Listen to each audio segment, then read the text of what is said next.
6-part video series provides an overview of wastewater operations at meat processing plants and guidance on their day-to-day management. This introductory video will discuss the sources and characteristics of wastewater from meat processing activities, along with how plant operators are striving to reduce both the volume and load of the wastewater generated. Effective wastewater management not only helps to reduce operating costs, it also importantly minimises the risk of potentially causing harm to the environment.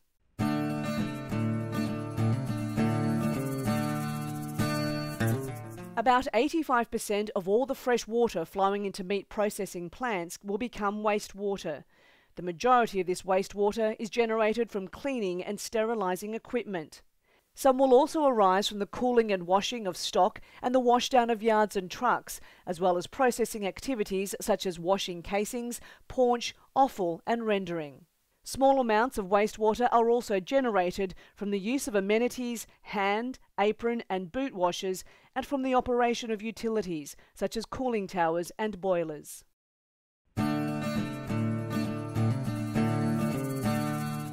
Wastewater streams are typically classified as green or red. Green streams are initially treated separately to red streams and are generated from the washdown of yards and the cleaning of livestock vehicles. Red streams are generated from the slaughter, evisceration and boning areas, as well as any rendering processes. These streams contain fat and nitrogen from blood, urine and proteins from meat tissue.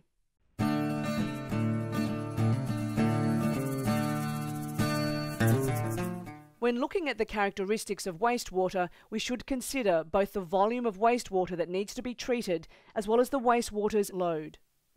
Materials that typically enter the wastewater streams of meat processing plants that need to be treated prior to the treated water being released to water bodies, the sewer, or for reuse activities include organics such as blood, meat tissue, fats, manure, and undigested stomach content.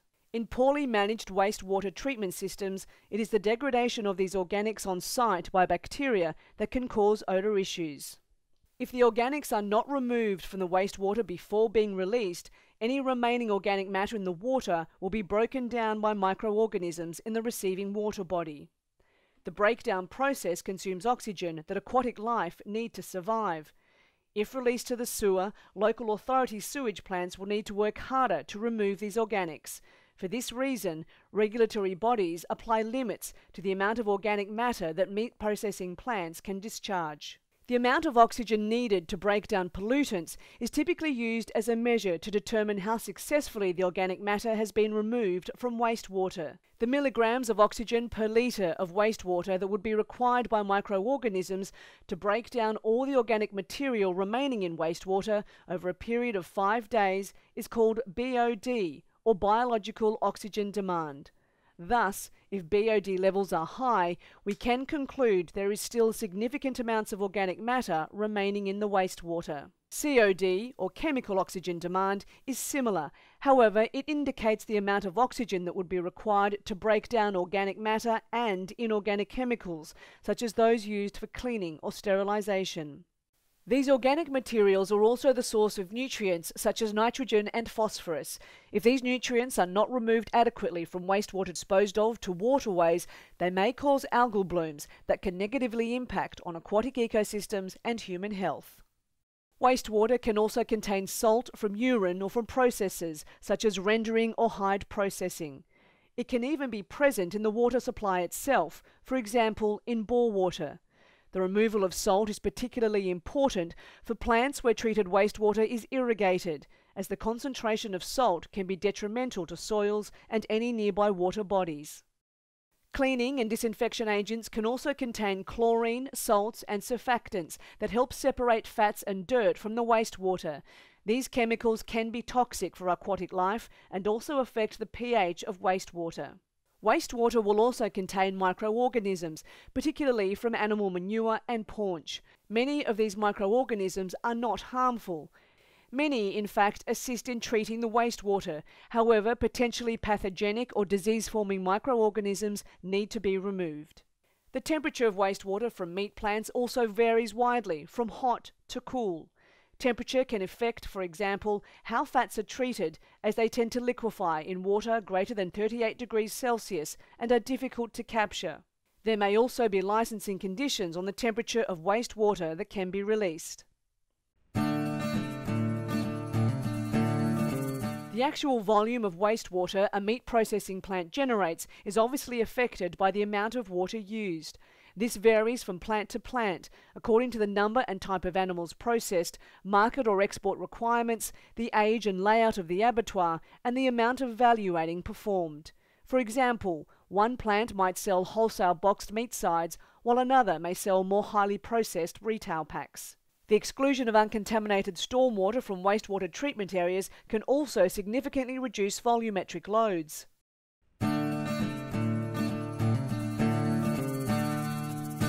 It is easy to underestimate the cost of water and wastewater treatment. In addition to purchasing the water, plants must also pay for electricity used for pumping and any initial water treatment and heating required. The costs continue. Once the water has become contaminated, it is sent to the wastewater treatment system, where costs include electricity for pumping, equipment operation, aeration and mixing, chemical costs, and sewer discharge fees.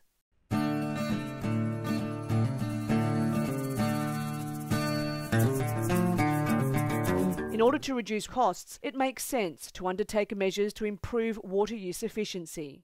There are some key opportunities to reducing the volume and level of contamination in wastewater. Dry cleaning aims to remove as much material that could enter wastewater streams by using techniques such as brooms, squeegees, vacuums and floor scrubbers before washdown. Workplace surfaces should be smooth, impervious, easy to clean and sloped to well-designed and correctly sized drains. Operator training, easy access to cleaning equipment, monitoring and commitment are essential to successful dry cleaning.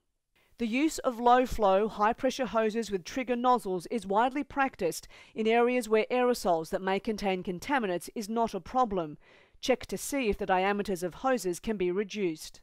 Fix continuous flow sterilizers to a minimum flow rate if the temperature and pressure are relatively constant. Most importantly, install a shut-off valve to discontinue the flow of water at the close of operations. Putting sensors on equipment such as hand washers and on operating sprays such as carcass washers, evisceration tables and washing machines for edible offal ensures they only operate when needed.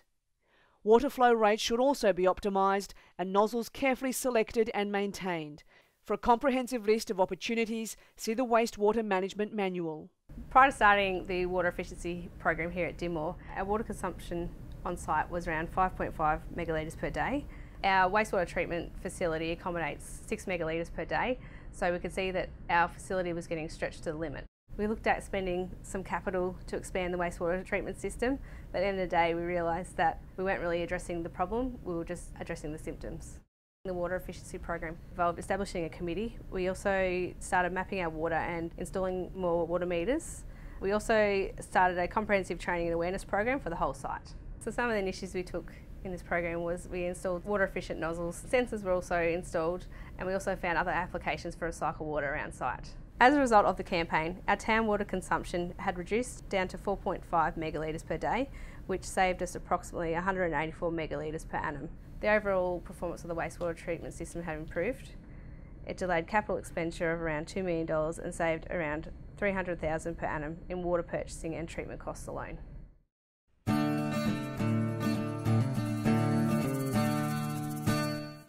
Federal legislation states that only potable water, that is, water safe enough to be consumed by humans, can be used for the production of meat unless the water is used for the cleaning of yards and the washing of animals other than final wash, fire control and steam production, which is not in direct or indirect contact with meat products. Similar purposes not connected with meat and meat products include cleaning around wastewater treatment and rendering plants or paved areas, truck washing, cooling tower and boiler make-up water, and the watering of landscaped areas or irrigation. These activities must present no risk of the water coming in contact with or contaminating meat and meat product. Reuse opportunities for treated wastewater can help meat processing plants reduce their total water consumption. Companies, particularly those that export meat product, will have an approved arrangement for water reuse that include HACCP plans. Hazard Analysis and Critical Control Points, or HACCP, is a preventative approach to food safety and ensures that critical control points are monitored. This ensures any hazards that could cause the meat product to be unsafe are within set limits.